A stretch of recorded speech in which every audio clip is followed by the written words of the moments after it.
అంటాం మనం. CAG report వచ్చిన దరిమిల వెంటనే దీనిపైన మాట్లాడవలసిన అవసరం ఉంది.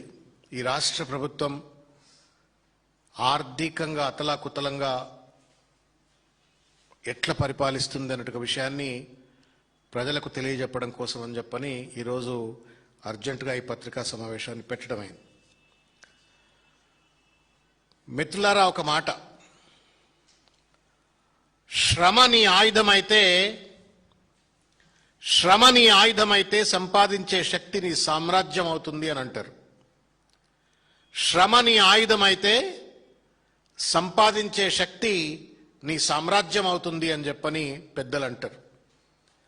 కానీ రేవంత్ రెడ్డి గారు ముఖ్యమంత్రిగా సొల్లు వాగుడు భూతు పురాణమే తన ఆయుధంగా మార్చుకున్నందువల్ల తెలంగాణ రాష్ట్రం ఇవాళ దివాళా తీస్తున్నది కఠిన వాస్తవమైంది. శ్రమ ఆయుధమైతే సంపాదించే శక్తి సామ్రాజ్యం అవుతుంది. కానీ సొల్లు వాగుడు భూతు పురాణమే ఆయుధంగా మార్చుకున్న రేవంత్ రెడ్డి పాలనలో తెలంగాణ ఆర్థికంగా దివాళా తీస్తున్నటువంటి ఒక విషయం కఠిన వాస్తవంగా మారింది. చేతగాని పాలకుడికే కూతలు ఎక్కువ ఉంటాయి. చేతగాని పాలకుడికే, తెలంగాణలో సామెత ఉంటుంది, మన తెలుగులో సామెత ఉంటుంది, చెల్లని రూపాయి గీతలు ఎక్కువ అని. అట్లా చేతగాని పాలకుడికే కూతలు ఎక్కువ, బూతులు ఎక్కువ. రేవంత్ రెడ్డికి కూడా అట్లనే పరిపాలన చేత కాదు, కానీ నోటు నిండా పచ్చి బూతులు అబద్ధాలు మాట్లాడటం అనేది అలవాటుగా మారిపోయింది. పైసలు ప్రజలకు సంపద సృష్టించే తెలివి లేదు. భూతు పురాణం మాత్రమే పరిపాలన విధానం అన్నట్లుగా ఇవాళ రేవంత్ రెడ్డి గారు వ్యవహరిస్తా ఉన్నారు. కేవలం 90 రోజుల ఈ ఆర్థిక సంవత్సర పరిపాలనలో in 3 months of this financial year's governance 12,000 కోట్ల పైచిలుకు రెవెన్యూ డెఫిసిట్ లోకి రాష్ట్రాన్ని నెట్టివేసిన ఘనపాటి రేవంత్ రెడ్డి ఇవాళ ప్రతిపక్ష పార్టీ నాయకుల, బీఆర్ఎస్ పార్టీ నాయకుల యొక్క నీతి జాతి అడుగుతాడు. సంపద సృష్టించలేని రేవంత్ రెడ్డి గారు, మీ జాతి ఏందబ్బా? పాలకుడి యొక్క పటేల్గిరి ఎక్కడుంటుందా అంటే సంపద సృష్టించడంలో. నువ్వు డబ్బులు సృష్టించలేకపోతా ఉన్నావు, ఇచ్చిన వాగ్దానాలు అమలు చేయలేకపోతా ఉన్నావు, రాష్ట్రాన్ని ఆర్థికంగా అతలాకుతలం చేస్తా ఉన్నావు. నీదే జాతి రేవంత్ రెడ్డి. మరే 1,15,000 కోట్ల పర్ క్యాపిటా ఇన్కమ్ ఉన్న రాష్ట్రాన్ని 3.5 లక్షల కోట్ల రూపాయలకు పెంచిన కేసీఆర్ దే జాతి 90 రోజుల్లోనే 12,000 కోట్ల రూపాయల ఆర్థిక లోటు బడ్జెట్లోకి నెట్టేసినటువంటి ఒక నీదే జాతి రేవంత్ రెడ్డి గారు. తెలంగాణ సమాజం అడగదనుకుంటున్నావా? ఆదాయాన్ని పెంచే శ్రమ చేసే తెలివి లేదు, రాష్ట్రాన్ని కాపాడే శక్తి లేదు. ఇవాళ ఈ మాటలన్నీ నేను అంటలేదు, ఈ మాటలన్నీ సిఏజీ రిపోర్ట్ చెప్తా ఉంది. ఫస్ట్ క్వార్టర్ ఆఫ్ 26-27 2026-27 సంవత్సరానికి సంబంధించిన మొట్టమొదటి quarter CAG report, audit report ఏం చెప్తా ఉంది అంటే, రేవంత్ రెడ్డి సొల్లు వాగుడు భూతు పురాణం వల్ల ఆర్థికంగా రాష్ట్రం అతలాకుతలమైంది అని చెప్పని చెప్పకనే చెంపపెట్టు పెట్టినట్లుగా సిఏజీ రిపోర్ట్ చెప్పింది. నేను తెలంగాణ ప్రజలందరికీ విజ్ఞప్తి చేస్తా ఉన్నాను, he's playing with our lives. ఆ కుర్చీ మీద కూర్చొని చిల్లర మల్లరగా వాగుతూ ఇవాళ పరిపాలనపై సోయి లేకుండా వ్యక్తిగత దోపిడికి పాల్పడుతూ సంపదలు పెంచుకుంటూ పరిపాలనను గాలికి వదిలేయటంతో ఇవాళ గాడి తప్పిన ఈ ప్రభుత్వంతో ఆర్థికంగా అతలాకుతలం అవుతా ఉంది. మనందరి జీవితాలు ఇవాళ ప్రమాదంలో పడ్డాయి రేవంత్ రెడ్డి గారి యొక్క చేతగానితనం వల్ల అన్నట్టు విషయాన్ని నేను గుర్తు చేస్తా ఉన్నాను. తస్మాత్ జాగ్రత్త తెలంగాణ సమాజమా. ఈ మనిషిని గల్లాబట్టి ఎక్కడికక్కడ మనం నిలదీయకపోతే సొల్లువాగడే వేదం అనుకుంటున్న రీతిలో వ్యవహరిస్తూ ఇవాళ రాష్ట్రాన్ని మొత్తం మరో పంజాబ్ గానో లేకపోతే మరో బీహార్ గానో మరో పూర్తిగా బీమారు రాష్ట్రంగా తెలంగాణను వెనక్కి నెట్టబోయబోతా ఉన్నాడు. నేను అడుగుతా ఉన్నాను రేవంత్ రెడ్డి గారిని, ఎట్లా రాష్ట్రం ఆర్థికంగా ఎట్లా అధోగతి పాలవుతుంది? వ్యక్తిగతంగా మీ ఆస్తులు ఎట్లా పెరుగుతాయండి? రేవంత్ రెడ్డి గారి ఆస్తులు ఎట్లా పెరుగుతాయి? పొంగులేటి శ్రీనివాసరెడ్డి గారి ఆస్తులు ఎట్లా పెరుగుతాయి? ఒక్కో మంత్రి ఆస్తులు ఎట్లా పెరుగుతాయి? ప్రభుత్వ ఆస్తులు ఎందుకు తగ్గుతున్నాయి చెప్పండి. మీకేమైనా మేము తక్కువ ఇచ్చినామా? ముఖ్యమంత్రి కుర్చీ ఇచ్చినాం, సెక్యూరిటీ ఇచ్చినాం, సెక్రటేరియట్ ఇచ్చినాం, ఉండడానికి ఒక జూబ్లీహిల్స్ ప్యాలెస్ ఇచ్చినాం, మళ్ళీ ఇంకో జూబ్లీహిల్స్ ప్యాలెస్ కట్టుకోవడానికి నిధులు ఇచ్చినాం. ఇంత పెద్ద అట్టహాసము ఐఏఎస్ ఆఫీసర్లు, పోలీస్ ఆఫీసర్లు, మొత్తం మంత్రాంగం అంతా నీ చేతిలో పెడితే నువ్వు సాధిస్తుంది ఏంది రేవంత్ రెడ్డి? వ్యక్తిగత ఆస్తులు పెంచుకుంటావు, రాష్ట్ర సంపద తగ్గిస్తావా? ఇది నమ్మక ద్రోహం కాదా? ఇది బ్రీచ్ ఆఫ్ ట్రస్ట్ కాదా అని చెప్పి నేను అడుగుతా ఉన్నాను. ఇవాళ సంఖ్యల్లోకి వచ్చినట్లయితే మిత్రులారా, ఎంత మోసపూరితమైన బడ్జెట్ను 2026-27 నాడు ప్రవేశపెట్టిండ్రు. మేము హరీష్ రావు గారు, కేటీఆర్ గారు అసెంబ్లీలో, తర్వాత శాసన మండలిలో మేము నెత్తి మీద నోరు పెట్టుకొని మొత్తుకున్నాం. ఈ బడ్జెట్ అంతా బోగస్ బడ్జెట్, ఇది మిస్లీడింగ్ బడ్జెట్, మ్యానిపులేటివ్ బడ్జెట్ అని చెప్పినట్టే సిఏజీ చెప్పింది. ఇవాళ నేను మీకు అప్పీల్ చేస్తా ఉన్నా, తెలంగాణ సమాజానికి, మీడియా మిత్రులకు, దయచేసి ఈ బోగస్ ను ఎక్స్పోజ్ చేయండి.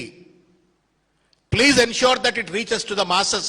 ఎందుకంటే తెలంగాణకు జరిగే నష్టంలో, తెలంగాణ ప్రజలకు వచ్చే కష్టంలో మనము భాగస్వాములమే, మన పిల్లలు భాగస్వాములే, మన తరతరాలు భాగస్వాములే. ఏం చెప్పిండు? నేను ఒక మాట చెప్తాను. 6,857 కోట్ల రూపాయల రెవెన్యూ సర్ప్లస్ తో బడ్జెట్ ను ప్రవేశపెడితే ది ఎంటైర్ ఫైనాన్షియల్ ఇయర్ కు 6,857 కోట్ల రూపాయల రెవెన్యూ సర్ప్లస్ తో బడ్జెట్ ను ప్రవేశపెడితే ఏం కష్టపడ్డాడండి రేవంత్ రెడ్డి గారు? వాహ్, లాజవాబ్. కిరీటం పెట్టాల, కత్తి చేతికిచ్చి సన్మానం చేయాలి రేవంత్ రెడ్డిని. ఏం సాధించిండయా అంటే 12,289 కోట్ల రూపాయల డెఫిసిట్ చూపెడుతున్నాడు. 3 నెలల కింద ప్రవేశపెట్టిన బడ్జెట్ లో 6,857 కోట్ల రూపాయల సర్ప్లస్ బడ్జెట్ అని చెప్పని ప్రవేశపెడతాడు. 3 నెలల్లో డెఫిసిట్ కాస్త నాట్ జస్ట్ 6,000 crores, 12,289 కోట్ల రూపాయల డెఫిసిట్. ఇది మోసం కాదా? దగా కాదా? సిఏజీ చంప బలగొట్టినకనైనా మీకు బుద్ధి రాదా? ఒళ్ళు దగ్గర పెట్టుకొని మీరు పరిపాలన చేయరా అని చెప్పని నేను ఇవాళ ముఖ్యమంత్రి గారిని ప్రశ్నిస్తా ఉన్నాను. ఇకపోతే రెవెన్యూ రిసిప్ట్స్ ప్రధానమైనటువంటి ఒక పనితీరు. నేను పెద్ద పటేల్ అని చెప్పుకుంటాడు రేవంత్ రెడ్డి గారు. పెద్ద పనితీరు ఉన్నది. నాకంటే గొప్ప మొగోడే లేడు, నాకంటే గొప్ప పరిపాలన దక్షుడే లేడు. నేను గొప్ప దేశాల్లో 4-5 ముఖ్యమంత్రులను చేస్తున్నా, కాంగ్రెస్ పార్టీని మొత్తం నడుపుతున్నా అని చెప్పని గొప్ప జబ్బలు దర్చుకునే రేవంత్ రెడ్డి గారు రెవెన్యూ రిసిప్ట్స్ తతంగం చూద్దాం మనం. 2,41,263 కోట్ల రూపాయల రెవెన్యూ రిసిప్ట్స్ ఆయన టార్గెట్ గా పెట్టుకుంటే ఆయన ఈ 3 నెలల్లో సాధించింది కేవలం 17% మాత్రమే. దాదాపు 17,790 కోట్ల రూపాయల deficit even in the revenue receipts. ఏం పరిపాలన మరమేది? రోజు బ్యారోమీటర్ పెట్టుకున్నట్టు పెట్టుకోవాలి ముఖ్యమంత్రి అంటాడు. ఏ సెక్టర్ లో ఎన్ని రిసిప్ట్స్ తగ్గుతున్నాయి, ఎందుకు తగ్గుతున్నాయి, ఎట్లా పెంచాలా అని చెప్పని నేను చూసిన కేసీఆర్ గారిని. అట్లా రోజు కూర్చుంటున్నా ఆయన. What are the department wise revenue receipts అని చెప్పని ఆ చీఫ్ సెక్రటరీని, అడ్వైజర్ అందరిని కూర్చొని నేను ప్రగతి భవన్ లో ఉన్న అతి తక్కువ కాలంలో నేను చూసిన లాస్ట్ డేస్. నువ్వేం చేస్తున్నావు Revanth Reddy? Why is that in 3 months of time? నేను చెప్పేది 3 నెలల ముచ్చట కాదు, 3 ఏళ్లకి ఇట్లే ఉన్నది. స్పెసిఫిక్ గా సిఏజీ రిపోర్ట్ చెప్పింది కాబట్టి నేను మీ దృష్టికి తీసుకొచ్చే ప్రయత్నం చేస్తా ఉన్నా. ట్యాక్స్ రెవెన్యూ 1,81,367 కోట్లు పెడితే వచ్చింది 38,447 కోట్ల రూపాయలు, అంటే 21%. జిఎస్టీ ఈజ్ అన్ ఇండికేషన్ అన్న, కేర్ఫుల్ గా అయినండి. GST is an indication of the consumption capacity of the society. GST ఎంత పెరిగితే అంత consumption capacity expenditure of the public కూడా సొసైటీలో ఖర్చులు కూడా పెరిగినట్టుగా లెక్క అవుతుంది. తద్వారా జిఎస్టీ వస్తుంది. ఎందుకు జిఎస్టీ తగ్గుతా ఉంది రాష్ట్రంలో? 22% ఎందుకు నువ్వు టార్గెట్ రీచ్ అవుతున్నావు అంటే ఆర్థికంగా రాష్ట్రం అతలాకుతలం కావడం వల్ల ప్రజల యొక్క పర్చేస్ కెపాసిటీని కూడా రేవంత్ రెడ్డి ఆగం చేసి పడేసినాడు. జిఎస్టీ తగ్గిపోయింది. ఒకప్పుడు రిజిస్ట్రేషన్ డిపార్ట్మెంట్ అద్భుతమైన డిపార్ట్మెంట్, రియల్ ఎస్టేట్ రంగాన్ని అతలాకుతలం చేసి పడేసిండు. ఆర్ఆర్ ట్యాక్స్ పేరు మీద దోపుడులు చేస్తూ, పర్ స్క్వేర్ ఫీట్ పేరు మీద వసూళ్లు చేస్తూ దందాలకు పాల్పడంతో స్టాంప్స్ అండ్ రిజిస్ట్రేషన్ లో 19,540 కోట్ల రూపాయల టార్గెట్ పెట్టుకుంటే ఆయన సాధించింది కేవలం 23% మాత్రమే, 4,510 కోట్ల రూపాయలు. నేను అడుగుతా ఉన్నాను, ఎట్లా high rising towers of Ponguleti Raghava constructions, Aparna constructions, లేకపోతే ఇంకా పెద్ద పెద్దోళ్ళ కన్స్ట్రక్షన్ ఆదిత్యాలో ఇంకెవడో పెద్ద పెద్దోళ్ళ కన్స్ట్రక్షన్ కంపెనీలన్నీ హై రైజింగ్ టవర్లు కడుతున్నాయి, అడ్వాన్స్ బుకింగ్లు అయిపోతున్నాయి, వాటి స్టాంప్స్ అండ్ రిజిస్ట్రేషన్ అంత భర్తీ అయిపోతున్నది. మరి ఇక్కడ ఎందుకు మిగతా కన్స్ట్రక్షన్ కంపెనీకి సంబంధించినవి ఎందుకు కావట్లేవు? ఎక్కడ లోపం ఉంది? నువ్వు ఇన్సెంటివైజేషన్లో లోపం ఉందా, లేకపోతే నీ రియల్ ఎస్టేట్ పాలసీలో లోపం ఉందా, కన్స్ట్రక్షన్ ఇండస్ట్రీ పాలసీలో లోపం ఉందా? ఏం లోపం ఉంది రేవంత్ రెడ్డి గారు సమాధానం చెప్పాలని చెప్పి నేను కోరుతా ఉన్నాను. ఒక్క దగ్గర కాదు, సేల్స్ ట్యాక్స్ నేను ఇంతకుముందు చెప్పిన కన్జంప్షన్ కెపాసిటీకి సంబంధించిన అంశం మీద 38,105 కోట్లు పెట్టుకున్నాడు. వచ్చింది ఎంత అంటే 9,250 కోట్లు, అంటే దగ్గర దగ్గర 24% వచ్చింది. ఇక ఎక్సైజ్ డ్యూటీ మీరు కేర్ఫుల్గా వినాలని కోరుతున్నాను. మనందరికీ తెలుసు, తెలంగాణ వ్యాప్తంగా ఉన్నటువంటి పల్లెల్లో ఉన్న ప్రజలందరికీ కూడా తెలుసు, బెల్ట్ షాపులు కాదు, పల్లెల్లో కాదు, ఇవాళ దేవుని గుళ్ళ దగ్గర జనాభా లేరు, వైన్ షాపుల దగ్గర లైన్లు కట్టి మందు బాటలు కొనుక్కపోతున్నారు. దాని అర్థం ఏంటి? ఎక్సైజ్ రెవెన్యూ ఎట్లయితే బార్లు తీరినటువంటి ఒక జనాభా వైన్ షాపుల దగ్గర, బార్ షాపుల దగ్గర ఉంటుందో అట్లా ఎక్సైజ్ డ్యూటీ రెవెన్యూ కూడా రాష్ట్ర ఖజానాకు రావాలా. ఆడ లైన్ పెరిగితే ఇక్కడ ఖజానా రావాలా, ఆడ సీసలు ఎక్కువ అమ్మితే ఇక్కడ ఖజానా రావాలా. ఎందుకు ఖజానా రావట్లేదు రేవంత్ రెడ్డి గారు సమాధానం చెప్పాలని చెప్పి నేను కోరుతా ఉన్నాను. 27,668 కోట్ల రూపాయలు టార్గెట్ పెట్టుకుంటే కేవలం 18% మాత్రమే ఈ 3 నెలల్లో సాధించిండు. నేను అడుగుతా ఉన్నాను రేవంత్ రెడ్డి గారిని, ఎక్కడ పోతా ఉంది ఈ సంపద? ఏమైనా లిక్కర్ సిండికేట్లు ప్రభుత్వంతో కుమ్మక్కైపోయి దొంగ సరుకేమైనా అమ్ముతుంటే మీరు గుడ్డిగుర్రం పళ్ళు తోమినట్టుగా రాష్ట్ర ఖజానాను లీక్ అయ్యేటువంటి రీతిలో కరప్షన్ కు పాల్పడుతున్నారో సమాధానం చెప్పాలని చెప్పని కూడా నేను కోరుతా ఉన్నాను. అట్లెట్లా వైన్ షాపుల ముందు లైన్లు పెరుగుతాయి, కిక్కిరిసిన జనాభా వైన్ షాపుల దగ్గర, బార్ షాపుల దగ్గర ఉంటారు. మరి ఏ రకంగా ఎక్సైజ్ రెవెన్యూ తగ్గిపోతుందో రేవంత్ రెడ్డి గారు సమాధానం చెప్పాలా, ఈ ప్రభుత్వం సమాధానం చెప్పాలా అని చెప్పని కోరుతా ఉన్నాను. నేను ఇకపోతే నాన్ ట్యాక్స్ రెవెన్యూ కూడా చూడండి. నన్ను ఈ తమాషా 35,730 కోట్ల రూపాయల టార్గెట్ పెట్టుకుంటే మీకు కాగితం కూడా ఇచ్చిన, ఒకసారి చూడండి. దాంట్లో ఇవాళ ఈ 3 నెలల్లో రియలైజ్ అయింది 7.55% మాత్రమే. మీరు చూసినారు, కాళేశ్వరం దగ్గర కూడా కిలోమీటర్ల కొద్దీ లారీలు పెట్టి ఇసుక దొబ్బకపోతా ఉన్నారు గోదావరి నదిలో. మనం చూసినాం ఈ లాస్ట్ 3 months లో కిలోమీటర్ల కొద్ది లారీలను లైన్లో నిలబెట్టి ఇసుక దోసుకపోయినరు. ఎక్కడ పోతుంది ఈ సంపద అంతా? Non tax revenue essentially falls into sand, mining అంతా కూడా ఇంట్లోనే రావాలా. ఎవడు దొబ్బక తింటున్నాడు ఈ పైసలన్నీ? ఎక్కడ లీకేజ్ అవుతున్నాయి? ఏ దోపిడీ వ్యవస్థ ఇవాళ రాష్ట్రం యొక్క ఖజానాను గాది కింద పందికొక్కులు లెక్క దోచుక తింటున్నారో సమాధానం చెప్పాలని చెప్పని నేను కోరుతా ఉన్నాను. ఇంకొక విషయం, గ్రాంట్ ఇన్ ఎయిడ్ కాంట్రిబ్యూషన్స్ గురించి నేను చెప్పదలుచుకున్నాను. దయచేసి పేషెంట్గా వినాలని కోరుతున్నా. 24,166 కోట్ల రూపాయలు టార్గెట్ పెట్టుకున్నాడు grant in aid, which essentially comes from the government of India. బడే బాయ్ చోటే బాయ్, అమిత్ షా నా మా అన్న, మోడీ నా పెద్దన్న, కేసీఆర్ గారు కేంద్రంతో సరి అయిన సయోధ్య నడపలేదు, నేను బాగా రిలేషన్ పెట్టుకుంటున్నా అన్నాడు. 75 సార్లు ఢిల్లీకి పోయిండు. బడే బాయ్ చోటే బాయ్ సంబంధం నేర్పుతాడు, కాంగ్రెస్ సిద్ధాంతాలకు వ్యతిరేకంగా బీజేపీతో సత్సంబంధాలు నేర్పుతాడు. 78 సార్లు ఢిల్లీకి పోయిన రేవంత్ రెడ్డి గారు సాధించినటువంటి ఒక గ్రాంట్ ఇన్ ఎయిడ్ కాంట్రిబ్యూషన్స్ ఎంతయా అంటే 5.7%. ఇది నీ పటేల్ గిరి సార్. ఇది నీ పైరవికార్తనానికి నిదర్శనం ఇది. 78 సార్లు ఢిల్లీకి పోతే నువ్వు కేంద్ర ప్రభుత్వాన్ని ఒప్పించి పట్టుకొస్తున్న నిధుల యొక్క వాల్యూమ్ ఇది. దీన్ని తెలంగాణ సమాజాన్ని తప్పనిసరిగా జవాబు చెప్పాలని చెప్పి నేను రేవంత్ రెడ్డి గారికి విజ్ఞప్తి చేస్తా ఉన్నాను. You have no right, you have a right to maybe abuse. సరే, సమాజం ఎప్పుడు టైం చెప్పాలనో ఎప్పుడు సమాధానం చెప్పాలో అప్పుడు చెప్తుంది. But you can't financially destroy a state. ఒకసారి రాష్ట్రం అతలాకుతలం అయితే పగిలిపోయిన గాజు ముక్క లాంటిది. మళ్ళీ దాన్ని అతిపెట్టాలంటే కష్టం. కష్టపడి కేసీఆర్ గారు 9 సంవత్సరాల కాలం ఒక ఋషి వల్లే, ఒక సైనికుడి లెక్క ఆయన కష్టపడి రాష్ట్రాన్ని ఆర్థికంగా నిలబెడితే ఈ రకంగా ఆర్థికంగా అతలాకుతలం చేయటం న్యాయమా రేవంత్ రెడ్డి గారు అని చెప్పని నేను ప్రశ్నిస్తా ఉన్నాను. ఇకపోతే అన్న, ఇది మీరు చాలా కేర్ఫుల్ గా వినవలసిన పరిస్థితి. ఎక్స్పెండిచర్ ఆన్ ఇంట్రెస్ట్ పేమెంట్ ఏమన్నాడు మీరు? ఈ 3 సంవత్సరాల కాలంలో రేవంత్ రెడ్డి మాట్లాడుతున్న ప్రతిసారి కూడా నేను 10,000 కోట్ల ఇంట్రెస్ట్ కడుతున్నా, నెలకు 20,000 కోట్ల రూపాయలు ఇంట్రెస్ట్ కడుతున్నా అని చెప్పిండా అన్న? ఆయన పెట్టుకున్న టార్గెట్ ఎంతయా అంటే ఇంట్రెస్ట్ పేమెంట్ కు పర్ ఇయర్ 21,304 కోట్లు.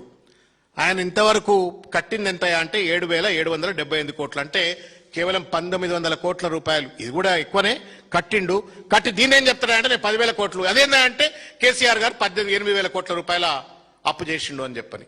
వాస్తవానికి సిఏజీ చెప్పింది ఏంది? 3.5 లక్షల కోట్లు మాత్రమే గత ప్రభుత్వం అప్పు చేసింది. ఈ ప్రభుత్వం 4 లక్షల కోట్ల అప్పు చేసింది. అవి ఇవి కలిపి నేను 1944 కడుతున్నాడు ఏమనంటే కేసీఆర్ మీద బట్టగాల్చి మీదేస్తాడు. ఇది ఎట్లా న్యాయం అని చెప్పని అడుగుతా ఉన్నాను నేను కేసీఆర్ గారిని, రేవంత్ రెడ్డి గారిని. ఇక సోషల్ సెక్టర్లో డెఫిసిట్ ఉన్నది. 1,25,254 కోట్లు వెల్ఫేర్ సెక్టర్లో ఖర్చు పెడతా అంటే దాంట్లో డిప్పే, కేవలం 20% మాత్రమే ఖర్చు పెట్టిండు. తర్వాత క్యాపిటల్ ఎక్స్పెండిచర్ మొత్తం నాశనం చేసినాడు సార్. క్యాపిటల్ ఎక్స్పెండిచర్ అంతా సర్వనాశనం చేసినాడు. కొత్త సంపద సృష్టించేటువంటి ఎక్కడా కూడా ఖర్చు పెడుతున్నట్టుగా దాఖలాలు కనబడతలేవు. వెరచి ఏం జరిగిందా ఈ రాష్ట్రంలో అంటే ఫైనాన్షియల్ డెఫిసిట్ ఇన్ ఖాయా పియా కుచ్ నహి పోడా చేయానా లెక్క 21,919 కోట్ల 24 లక్షల రూపాయల ఫిస్కల్ డెఫిసిట్. ఇది రాష్ట్రానికి రేవంత్ రెడ్డి గారు ఇచ్చిన నజరానా. తాడే కదా అని చెప్పని మెడకేసుకుంటే పామై కరుస్తూ తన చేతగానితనాన్ని, తన పరిపాలన దక్షత లేనటువంటి ఒక సన్నాసితనాన్ని కప్పిపుచ్చుకోవడం కోసం బూతు సొల్లు వాగుడు అనేటువంటి ఒక కవచకుండలాలు తొడుక్కొని ఇష్టం వచ్చినట్లు ప్రజలను మభ్యపెట్టే రీతిలో ప్రతిపక్షాన్ని దూషిస్తూ ఆయన చేస్తున్న పరిపాలన గొప్పతనం వల్ల రాష్ట్రం ఈ ఫైనాన్షియల్ ఇయర్లో 3 నెలల్లో 21,919 కోట్లు. ఇదే లెక్కన అన్న 1,00,000 కోట్ల రెవెన్యూ డెఫిసిట్ అవుతుంది end of the financial year. ఎవరు జవాబుదారీ? ఎవరిని మనం గల్లాల బట్టి నిలదీయాలా? ఎవరిది ఏ జాతి అని చెప్పని తెలంగాణ సమాజం ప్రశ్నించాలా? ఈ ప్రభుత్వం సమాధానం చెప్పాలని చెప్పి నేను కోరుతున్నా. సొల్లు వాగుడుతో సంపద రాదు, బూతుతో ఖజానా నిండదు. ఒళ్ళు దగ్గర పెట్టుకొని పరిపాలన చేయాలా, బాధ్యతతో పరిపాలన చేయాలా. ప్రతి డిపార్ట్మెంట్ను 24 గంటలు కంటికి రెప్పలా కాపాడుకుంటూ మానిటర్ చేయాలా, రివ్యూ చేయాలా.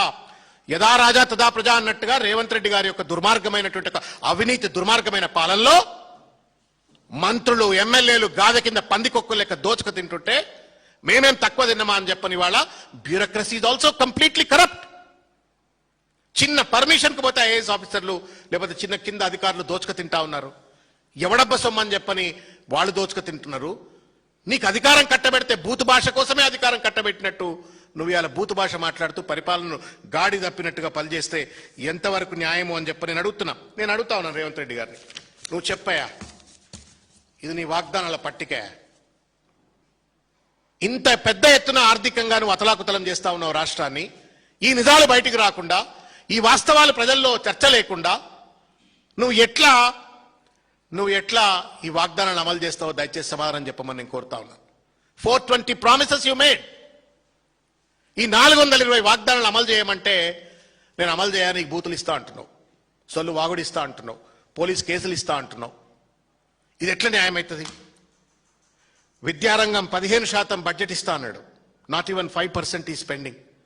హెల్త్ సెక్టర్కి 8% బడ్జెట్ ఇస్తా అన్నాడు, అది సరిగ్గా కేటాయించట్లేదు.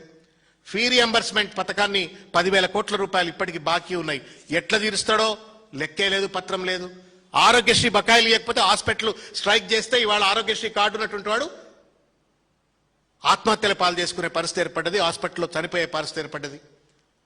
రైతు భరోసా లేదు, రైతు బీమా లేదు, రైతు బోనస్ లేదు, రైతు పండించిన పంటకు కొనుగోళ్లు సక్రమంగా లేవు, కంటి వెలుగు పథకము లేదు, పెన్షనర్స్ కు 4,000 రూపాయలు లేవు, నిరుద్యోగ భృతి లేదు, జాబ్ క్యాలెండర్ లేదు, 2 లక్షల ఉద్యోగాలు లేవు. ఆఖరికి కేసీఆర్ గారు మానవత్వంతో ఇచ్చిన బాలింతలకు ఇచ్చే కేసీఆర్ కిట్టు లేదు. ఇవన్నీ చేయకుండా 3 నెలల 22,000 కోట్ల రూపాయల డెఫిసిట్, ఫిస్కల్ డెఫిసిట్ ఉన్న రాష్ట్రం ఫ్యూచర్ సిటీ కడతారట. మనం పేపర్లలో ఫ్రంట్ పేజ్ న్యూస్ వేద్దాం. ఫ్యూచర్ సిటీ అనగానే front page news, Musi project revival అనగానే front page news. Metro rail taken over by the state government. వా, 12,000 కోట్ల రూపాయలు అప్పు పెట్టిండు. ఎవడు కట్టాలా, ఎట్లా కట్టాలా? స్లోగనీరింగ్ కోసం రేవంత్ రెడ్డి ముఖ్యమంత్రి అయిందా, లేదు కన్స్ట్రక్టివ్ గవర్నెన్స్ కోసం రేవంత్ రెడ్డి ముఖ్యమంత్రి అయిందా? ఈ కాంగ్రెస్ ప్రభుత్వం అధికారంలోకి వచ్చిందా? సమాధానం చెప్పాలని చెప్పి నేను కోరుతా ఉన్నాను. కాబట్టి ఇట్లా మోసం చేయటం నమ్మక ద్రోహం, దగ, నయవంచన. కాబట్టి నేను తెలంగాణ సమాజానికి నేను విజ్ఞప్తి చేస్తా ఉన్నా, బూతు మాటల ఒరవడిలో మనం కొట్టుకపోవద్దు. ఈ బూతు పంచాంగానికి చరమగీతం పాడాలంటే, రాష్ట్రం మళ్ళా ఆర్థికంగా మళ్ళా ఒక గాడి తప్పకుండా ఉండాలంటే వీళ్ళని ఎక్కడ పడితే అక్కడ గల్లలు బట్టి నిలదీయాలని చెప్పి నేను కోరుతాను. ధన్యవాదాలు. Thank you.